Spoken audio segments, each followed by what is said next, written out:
सभी गौ भक्तों को पुनः जय गौ माता। सभी लाइव आ जाएं, आज का सत्र शुरू करते हैं।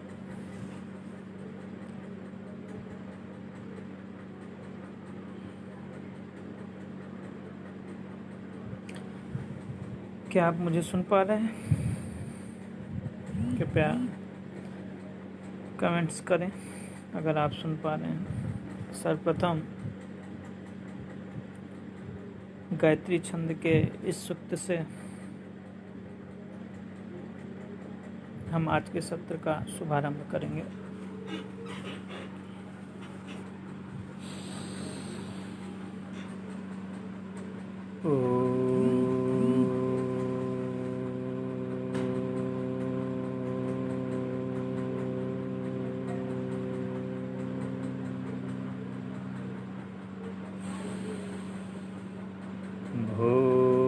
भूर्भुवस्वः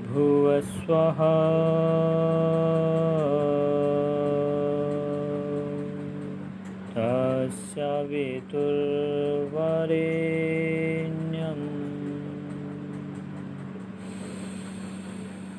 भर्गो देवस्य धीमहि धियो यो नः प्रचोदयात्। हरि ओम। शांति शांति शांति। सभी लाइव आ जाएं, आज का सेशन शुरू करते हैं।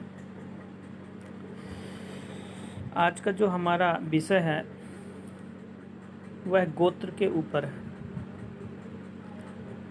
भारत देश में अलग अलग जातियां रहीं और इन जातियों को लेके उनके पीछे क्या वैज्ञानिकता रही, उस विषय पे आज हम चर्चा करेंगे।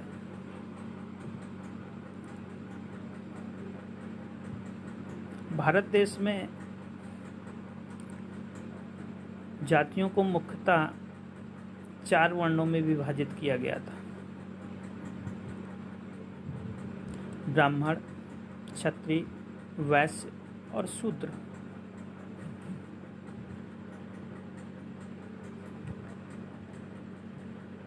और इन चारों वर्णों में जो अलग अलग गोत्र में जो जातियां रहीं, अलग अलग गोत्र के अनुसार उनको विभाजित किया गया।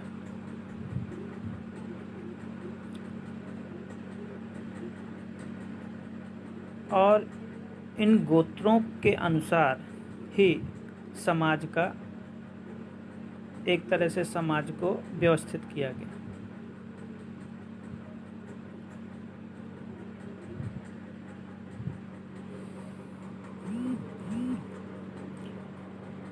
और हमारे देश में जो विवाह की जो प्रथा थी उसको भी गोत्र के हिसाब से व्यवस्थित किया गया।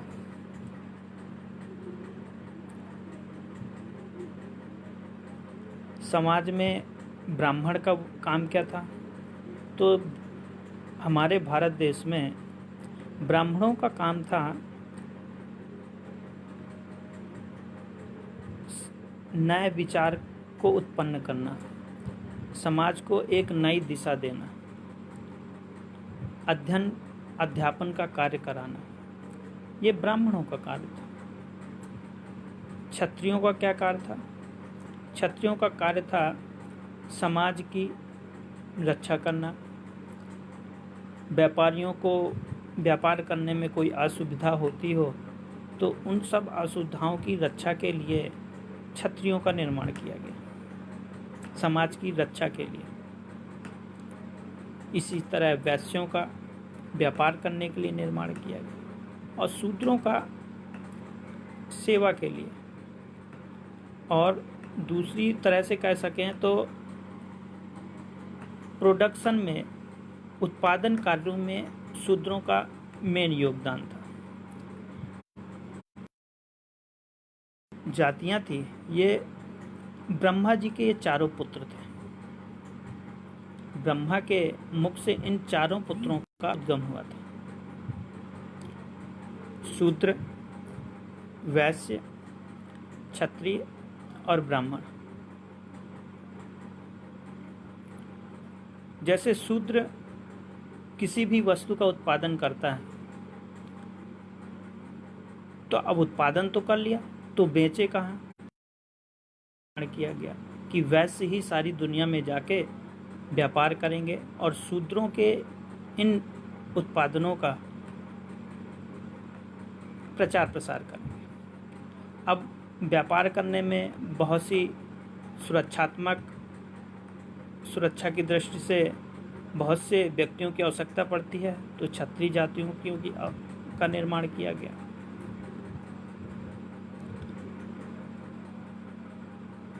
क्षत्रियों को नई दिशा कैसे दी जाए कि वो अपने मार्ग से भटके नहीं, तो ब्राह्मण जाति का निर्माण किया गया और इन्हीं 4 वर्ण व्यवस्था के आधार पर समाज का निर्माण हुआ।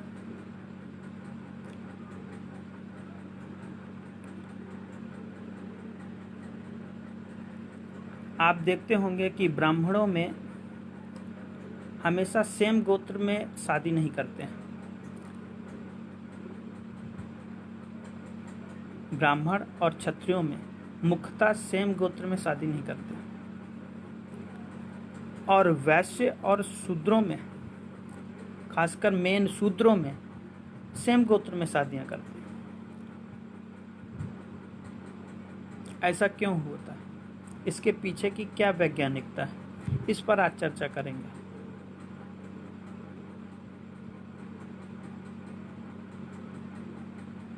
आप देखते होंगे कि कुम्हार की लड़की हमेशा कुम्हार के घर ही शादी करेगा। कुम्हार इनके यहाँ है।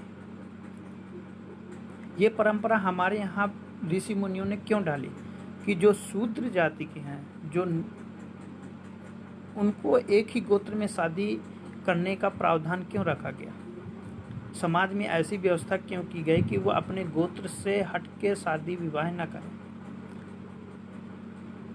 और जो उच्च वर्ण के थे उन्हें एक ही गोत्र में शादी करने की व्यवस्था नहीं रखी गई कि वो एक ही गोत्र में संबंध न बनाए। इसके पीछे की वैज्ञानिकता ये रही कि जो हमारा नीचे के तबके थे वो मुख्यतः टेक्नोलॉजी से जुड़े हुए थे। टेक्नोलॉजी और हर वस्तु का उत्पादन मुख्यतः यही वर्ण करते थे। वो कोई इंफ्रास्ट्रक्चर का काम हो, वास्तुकला का हो, या कोई भी हो, वो इन्हीं के पास ही पूरी इंजीनियरिंग थी।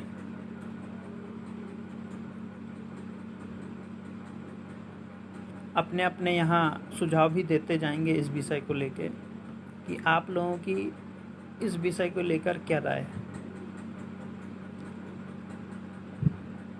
तो मान लीजिए कुम्हार के घर की बेटी है, अगर हम उसे बढ़ई के घर में विवाह कर दें, बढ़ई के परिवार में विवाह कर दें, तो क्या उस पुत्री का उस बढ़ई के बेटे के साथ तालमेल बनेगा? क्योंकि कुम्हार की जो बेटी है उसको बर्तन की टेक्नोलॉजी का बहुत ज्ञान है। बचपन से जब पैदा हुई है तो वो हमेशा कुम्हार के यहाँ मिट्टी के बर्तनों का उपयोग किया है। उसको कैसे रखते हैं, कैसे उपयोग करते हैं, उसके सूक्ष्म विज्ञान को समझती है। मान लीजिए इसी कुम्हार की लड़की का विवाह ठठेरे मतलब सुनार के घर पे कर दिया जाए। ठठेरे का काम क्या होता है? मेटल से काम करना। मेटल के बर्तनों में क्या टेक्नोलॉजी है, मेटल के बर्तनों में कैसे शेप लाना है, कैसे उनका उपयोग करना है, कैसे उनका संरक्षण करना है, संवर्धन करना है, वो इस कला से पूरी तरह से परिपूर्ण है। लेकिन कुम्हार की लड़की या लड़का वो मिट्टी के बर्तनों के गुणों में पारंगत रखता है। अब मान लीजिए कि दो परिवारों का इनका संबंध हुआ, एक मिट्टी की टेक्नोलॉजी जानता है, एक मेटल की टेक्नोलॉजी जानता है।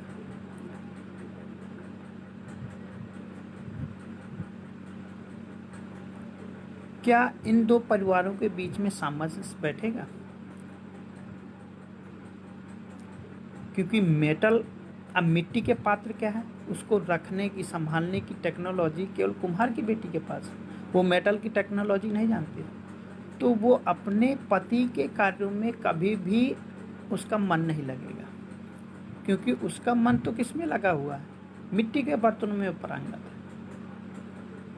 इसी प्रकार मेटल, मतलब ठठेरे के घर की कोई बेटी हो और अगर उससे हम कुम्हार के घर में उसका संबंध बना दें, तो मेटल में क्या होता है, मेटल को रखने संभालने की ज़्यादा आवश्यकता नहीं पड़ती, उसको कहीं भी रख सकते हैं, तो टूटने फूटने की ज़्यादा उसमें दिक्कत नहीं। पर अगर ठठेरे की बेटी कुम्हार के घर में गई, तो वो मिट्टी के पात्रों को भी उसी तरह ट्रीट करेगी जैसे मेटल के। तो क्या वहाँ पे उसका सामंजस्य बैठ सकता है? बिल्कुल नहीं बैठे। और मान लीजिए पति पत्नी के बीच में सामंजस्य बैठ भी गया, तो खींचातानी में गाड़ी चलेगी, जो पूरा परिवार की जो व्यवस्था है वो पूरी तरह से बिगड़ जाएगी। पर अगर सेम टेक्नोलॉजी के दो व्यक्ति आपस में मिलते हैं तो उन्नति ज़्यादा होती है। यहाँ विचारों की बात नहीं कर रहा हूँ, यहाँ टेक्नोलॉजी की बात कर रहा हूँ। जैसे गाय के विषय में जानने वाले अगर दो व्यक्ति जब मिल जाते हैं तो कार्य अच्छा हो जाता है। गाय का विषय टेक्नोलॉजी है, पर अगर ब्राह्मण समाज में सेम गोत्र में ने क्यों नहीं किया? क्योंकि ब्राह्मण का कार्य था विचारों का उत्पादन करना, विचारों के नए नए विचारों का निर्माण करना। सेम विचार के व्यक्ति होंगे, कभी भी नए विचार का सृजन नहीं कर सकते। जब दो नए विचार मिलेंगे तभी एक नए विचार का उद्गम होगा। इसलिए ब्राह्मण समाज में ऐसी व्यवस्था की गई कि सेम गोत्रों में शादी विवाह न करें, और जो टेक्नोलॉजी से जुड़े हुए थे उनको सेम गोत्र में काम करने का यह समाज निर्माण की व्यवस्था, ऐसी व्यवस्था रची गई। अब बढ़ाई के घर में बेटी जाएगी तो बढ़ाई का वो पहले से ज्ञान लेके आ रही है, तो उस परिवार में वो जब जाएगी तो उसका उस कार्य में मन लगेगा, वो अपने पति के कार्यों में हाथ बटाएगी, तो कार्य और अच्छी तेजी से चलेगा, वो टेक्नोलॉजी में और इम्प्रूवमेंट होगा। मान लीजिए आपको मेटल की टेक्नोलॉजी नहीं जानते और आपको मैंने कुम्हार के घर में मेटल की टेक्नोलॉजी जानते हैं, मिट्टी की टेक्नोलॉजी आप नहीं जानते हैं, तो आप दोनों में खींचातानी होगी। आप उसको मेटल की टेक्नोलॉजी सिखाना चाहेंगे और वो आपको मिट्टी की टेक्नोलॉजी सिखाना चाहेगा, और इसके चक्कर में क्या होगा कि ना वो सीख पाएगा कुछ, ना वो सीख पाएगा कुछ। इसलिए जो टेक्नोलॉजी से जुड़ी हुई जातियां थीं उनको कहा गया कि आप सेम जाति में, सेम गोत्र में शादी करो, जिससे यह जो विज्ञान है, यह जो टेक्नोलॉजी है, वो ज़्यादा गति से आगे बढ़े। और ब्राह्मणों का काम क्या था? समाज को एक नई दिशा देना, एक नया विचार देना। उन्हें कहा गया कि आप सेम गोत्र में शादी मत करो।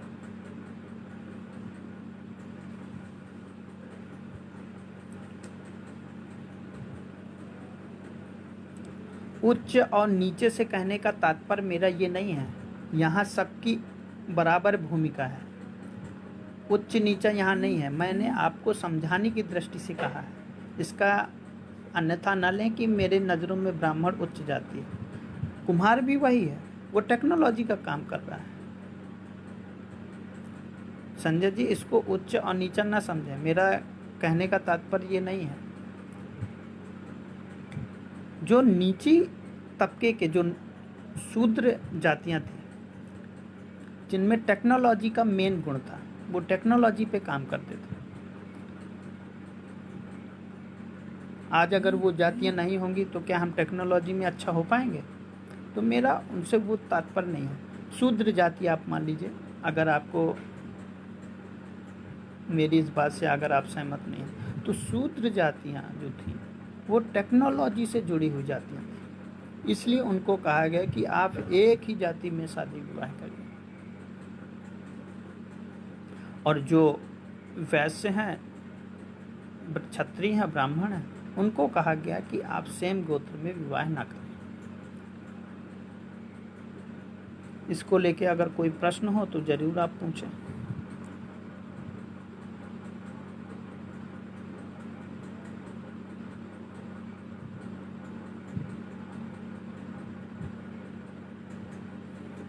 गौरी शंकर जी का प्रश्न है, आज के युग में तो तालमेल बिल्कुल बैठ सकता है, क्योंकि आज जातियों के आधार पे कार्यों का वर्गीकरण नहीं है।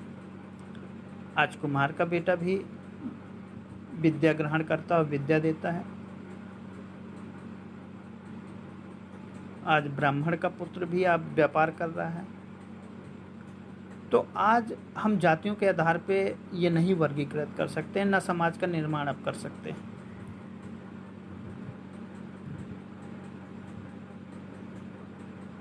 और कोई प्रश्न हो इस विषय को लेके तो पूछें जरूर। आज की परिस्थिति बिल्कुल उल्टी है। आज की जो परिस्थिति है वो बिल्कुल उल्टी है।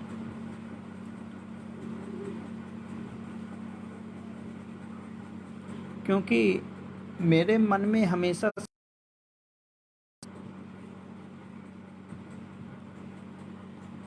कि इस विषय में आप अपना भी सुझाव रखिएगा। ये मेरा विचार है, गलत भी हो सकता है, सही भी हो सकता है। मैंने अभी सोचा है कि हम गायों के क्रॉस ब्रीडिंग के लिए हम मना करते हैं कि गायों का क्रॉस ब्रीडिंग नहीं होना चाहिए प्रजातियों में। गिर का ओंगल से नहीं होना चाहिए, गिर का साहिवाल से नहीं होना चाहिए, या साहिवाल का मालवी या निमाड़ी से नहीं होना चाहिए। तो क्या मनुष्यों का भी क्रॉस ब्रीडिंग होना उचित है? क्योंकि ये भी तो जातियां हैं, अलग अलग जातियां हैं। इस पे आप लोग अपना विचार जरूर रखिए। हम क्रॉस ब्रीडिंग, क्योंकि उससे प्रजातियां बिगड़ती हैं। गौ माता की अलग अलग तो अलग जातियां प्रजाति, क्या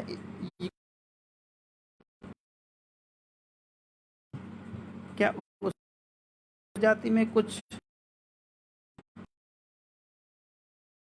इस पर आप जरूर अपना सुझाव दें। मेरा ऐसा विचार है कि ऐसा होना नहीं चाहिए।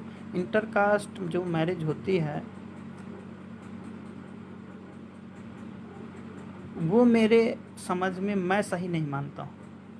आप लोगों का क्या विचार है?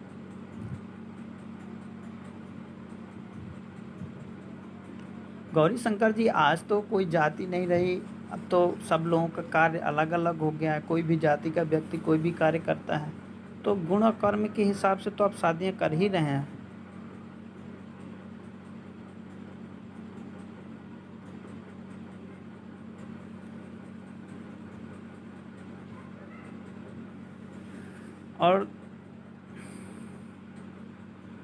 और हमारे यहाँ एक और परंपरा थी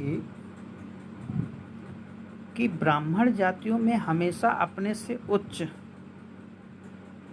ब्राह्मण प्रजातियों में शादी की जाती थी। ये कॉन्सेप्ट मुझे आज तक अभी समझ में नहीं आया। कृपया आप लोग भी इस पे कुछ अपने अपने मत रखें कि इस विषय में कुछ शोध का कार्य किया जा सकता है। कि हमेशा से ब्राह्मणों में मैंने देखा है कि कोई अगर गौतम है तो वो मिश्राओं में शादी करता है, अपने से उच्च श्रेणी में, उच्च वर्ग में ही शादी क्यों की जाती है? बिल्कुल उमेश जी का प्रश्न है, आजकल तो अंतर जातीय इंटरकास्ट मैरिज हो ही रही है, इसके ऊपर क्या कहेंगे? स्वाभाविक है होना, क्योंकि आजकल देखिए लव मैरिज के अब साइड इफ़ेक्ट भी आपको देखने को मिल रहे हैं। राजीव दीक्षित जी हमेशा इंटरकास्ट मैरिज का विरोध नहीं करते थे, पर इंटरकास्ट मैरिज आप ज़रूर करें, पर गुण कुंडली ज़रूर मिलवा लें अपने अपने। अगर आपस में आपके गुण मिलते हैं तो आप ज़रूर करिए।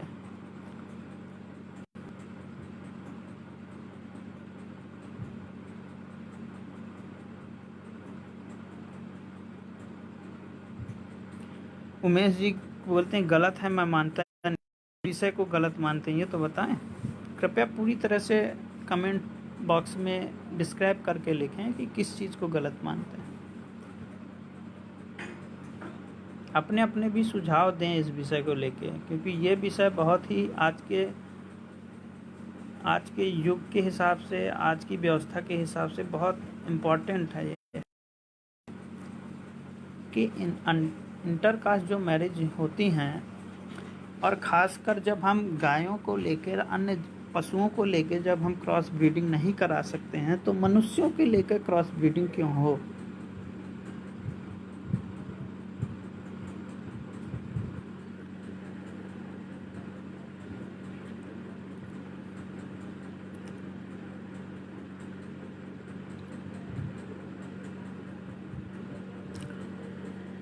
सुझाव दें जरूर इस विषय को लेके।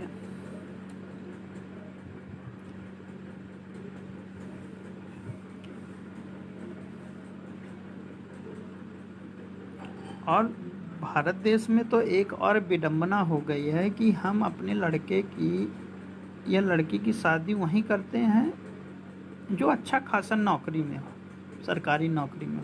ये हमारे भारत देश की ये जो विडंबना है, ये जो विचार है, ये कब बदलेगा मुझे ये नहीं समझ में आ रहा कि हर व्यक्ति को सरकारी नौकर चाहिए आदमी, अपना दामाद, भले उसके घर में 4-4 बच्चे बेटे बैठे।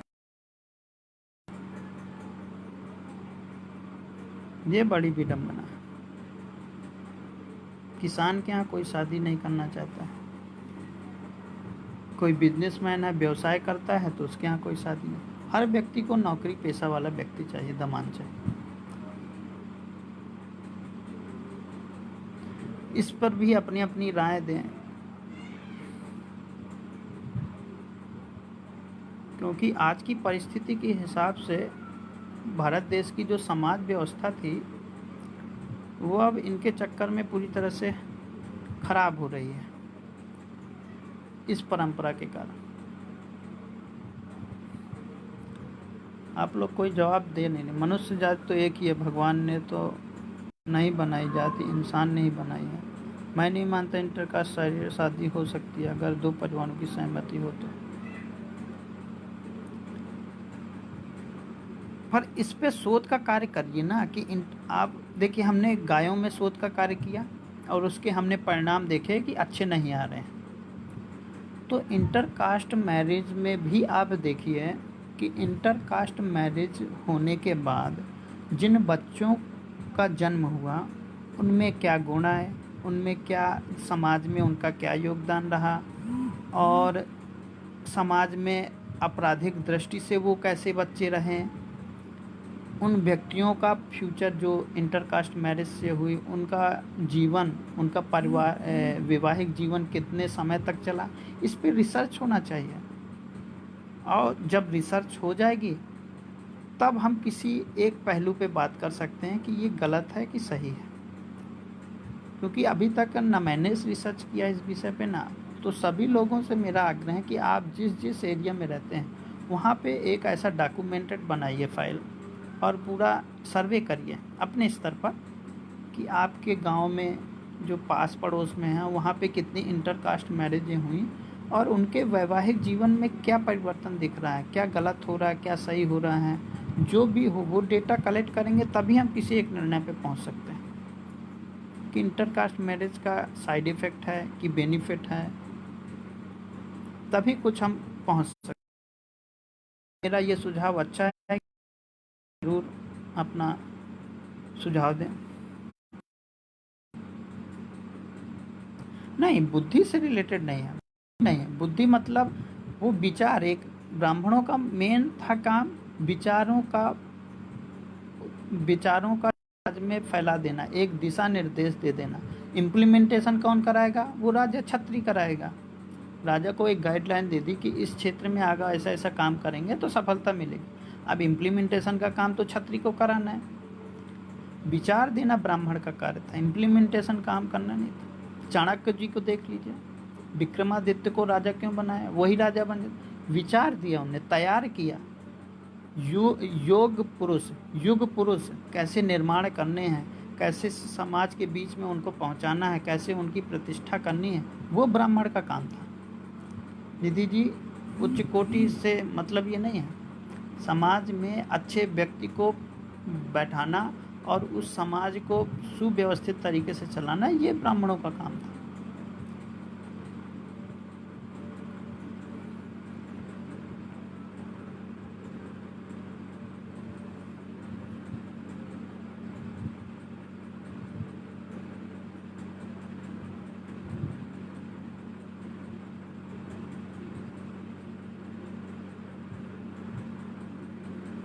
हाँ, ब्राह्मणों में सेम गोत्र में शादी नहीं करना है, इसलिए हमेशा उनने उच्च श्रेणी पे शादी की।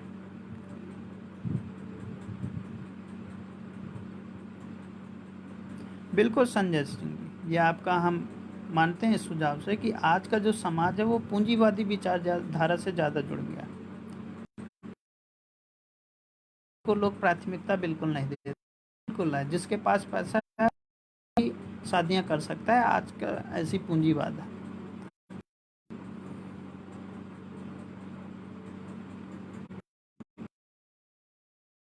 बिल्कुल कर सकती है। ब्राह्मणों ने अपने कर्म को बिजनेस धंधा बना लिया है, तो क्या कोई और जाति इसको कार्य कर सकती? बिल्कुल कर सकती है। अब आज कर भी रही हैं, आप देख रहे हैं। ब्राह्मणों के कार्यों को और भी जातियां कर रही हैं।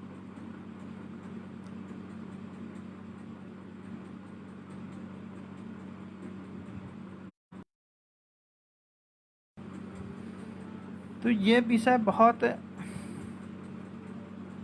मार्मिक विषय है, इस पे काफ़ी शोध होना चाहिए।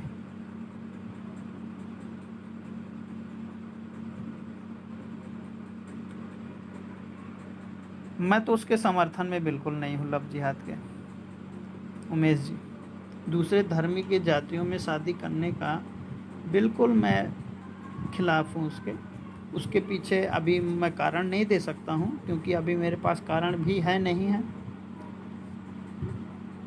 उस पर अगर हम इसी तरह का डॉक्यूमेंटेड सर्वे करें, पता करें क्या परिवर्तन आता है उनके आने वाले भविष्य के बच्चों में, उनके वैवाहिक जीवन में, तब हम किसी निर्णय पे पहुंच सकते हैं।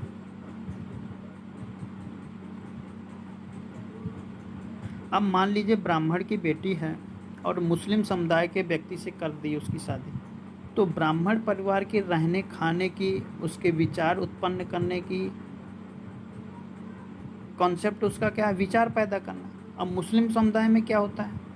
मुस्लिम समुदाय की संस्कृति, रहन सहन, उसका विचार, उनका व्यवसाय बिल्कुल अलग है हमारी जातियों से।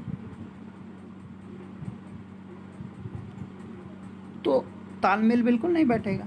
तो परिवार आप देख लीजिए, लव जिहाद को लेके आप देखते हैं 90% केसेस में परिवार टूटते हैं।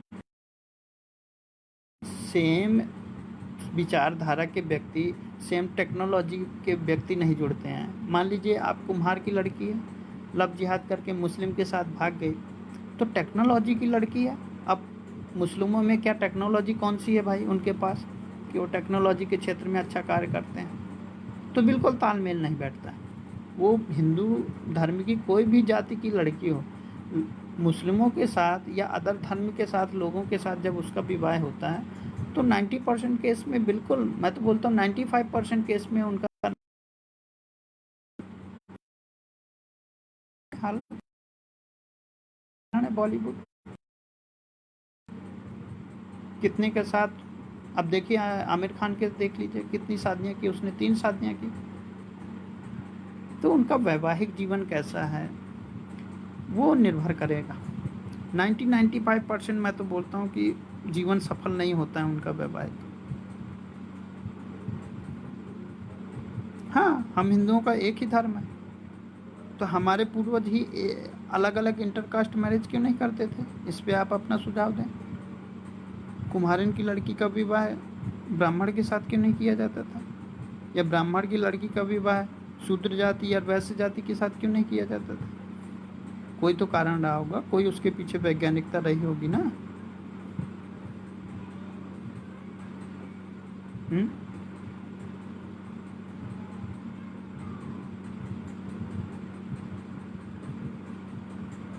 अब मान लीजिए कि अब जाति के आधार पर किसी भी व्यक्ति का कार्य निर्धारित नहीं है। मान लीजिए ब्राह्मण वर्ग का है पर वो बिजनेस करता है। अब बिजनेस करता है, व्यवसाय करता है, और उसका अब कार्य नहीं रहा नए विचार पैदा करने का, विचारहीन हो गया, उसे केवल बिजनेस करना है। पर ऐसे वो लड़की को ले आए जो केवल केवल और केवल वो विचार ही पैदा करे, विचारों का ही सृजन करती है, तो क्या तालमेल बैठेगा?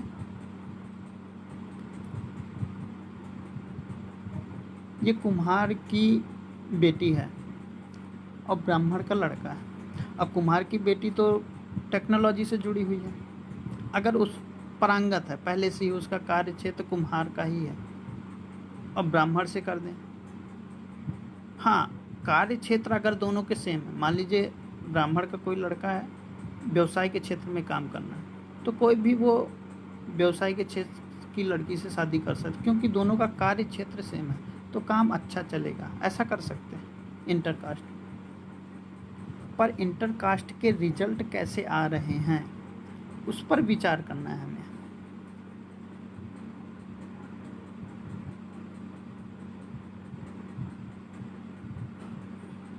स्वाभाविक है, क्योंकि आज का जो समाज है ना, वो अब चिंता ही नहीं करता है। अब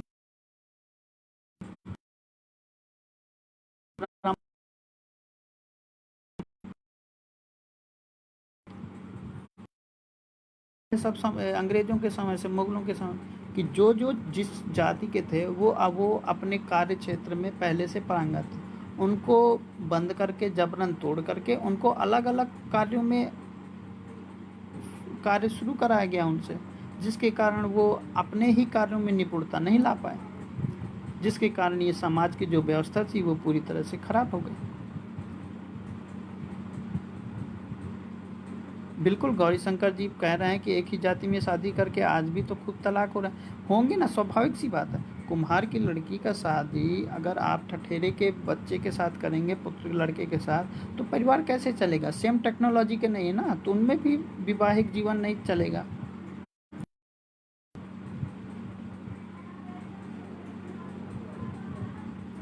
तो इस विषय में शोध का कार्य किया जा सकता है और अपने अपने क्षेत्रों में ज़रूर शोध का कार्य करें। मैं अपने गांव की बात करूं तो मेरे गांव में इंटरकास्ट मैरिजें हुई हैं, लगभग अभी 28 इंटरकास्ट मैरिजें हुई हैं आसपास के गांव के एरिया में, और 28 में से मैंने 23 शादियां निष्फल, मतलब डिवोर्स हो गया उनका, तलाक हो गया उनका। 23 शादियों में मैंने रिजल्ट देखा है कि अब वो भी 5 साल के अंदर अंदर। तो मेरा ऐसा कहना है कि इंटरकास्ट मैरिजें ना ही करें तो ज़्यादा अच्छा है। और भी अपने अपने एरिया में आप डेटा कलेक्ट करिए कि उनके द्वारा समाज में क्या प्रतिष्ठा है, क्या उनका योगदान है, उनके जो बच्चों का निर्माण पैदा हुए उनकी क्या मेधा शक्ति है, वो बच्चे फ्यूचर में क्या बने, कैसा उनका योगदान, इस पर अगर कोई रिसर्च हो, क्योंकि ये रिसर्च एक दिन का नहीं है, ये डेटा कम से कम 8 से 10 साल लग जाएंगे इस पर काम करने में, एक दिन पे काम नहीं होगा ये।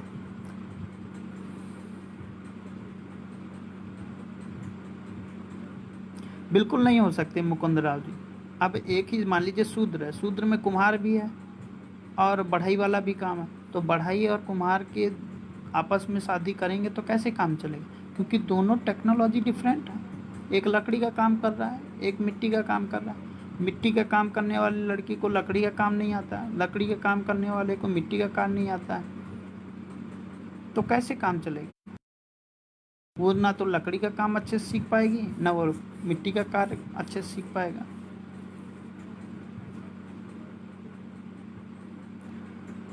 अब सदानंद जी, अब मुझे ये नहीं पता है कि इंटरकास्ट मीन्स हाइब्रिड हो गया है, पर ये इतना मुझे ज़रूर पता है कि प्रजातियों में कुछ ना कुछ तो परिवर्तन आता होगा, क्योंकि जब हम गायों को लेके इतना सेंसिटिव हैं तो हम मनुष्यों में की जातियों को लेके इतना सेंसिटिव क्यों नहीं है। इस पर एक शोध होना चाहिए कि जब हम गौ माता के विषय को लेके इतना शोध कर रहे हैं तो इन मनुष्यों पे कौन शोध करेगा जो इंटरकास्ट तरह।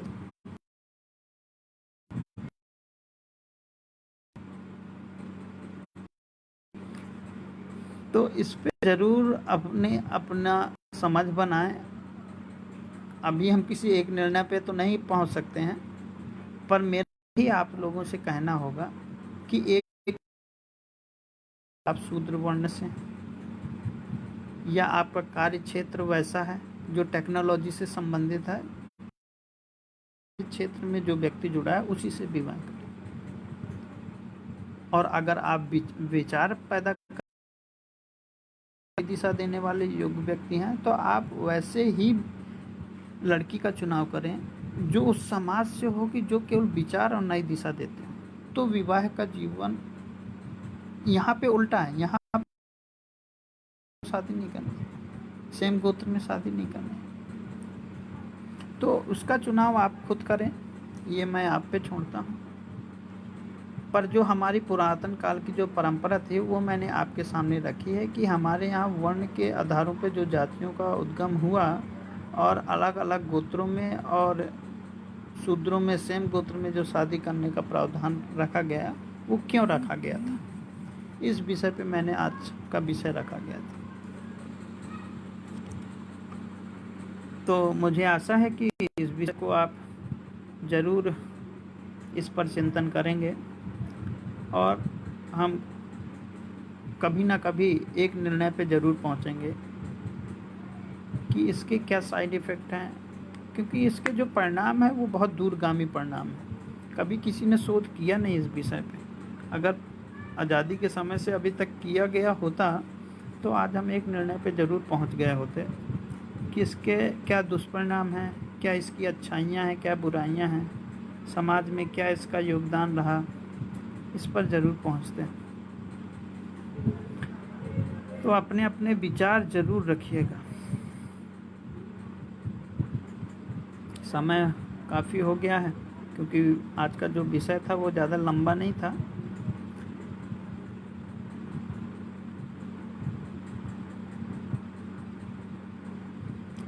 तो और कोई प्रश्न हो तो पूछिए, नहीं तो फिर आज का सेशन समाप्त करते हैं।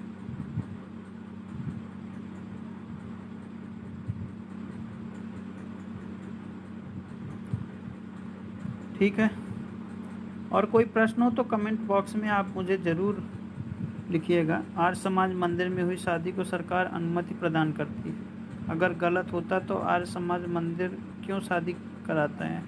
क्योंकि सरकार अनुमति देती है। देखिए, सरकारों के निर्णय के आधार पे, अनुमति के आधार पे हम समाज का निर्माण नहीं कर सकते।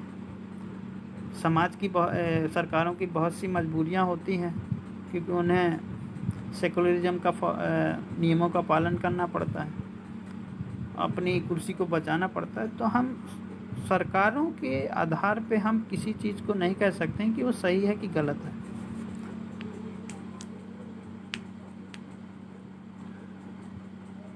आगे अब नहीं बढ़ूँगा, कल जो विषय होगा कल अलग विषय को लेकर चर्चा करेंगे। आज का सेशन यहीं तक रखेंगे, और कोई प्रश्न हो तो आप पूछ सकते हैं, नहीं कल किसी और टॉपिक पे बात करेंगे।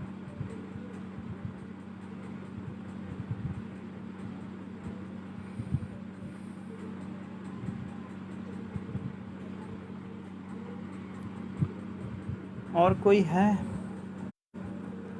प्रश्न आप लोगों के? नहीं तो फिर ठीक है, आज का सेशन यहीं पूर्ण करते हैं।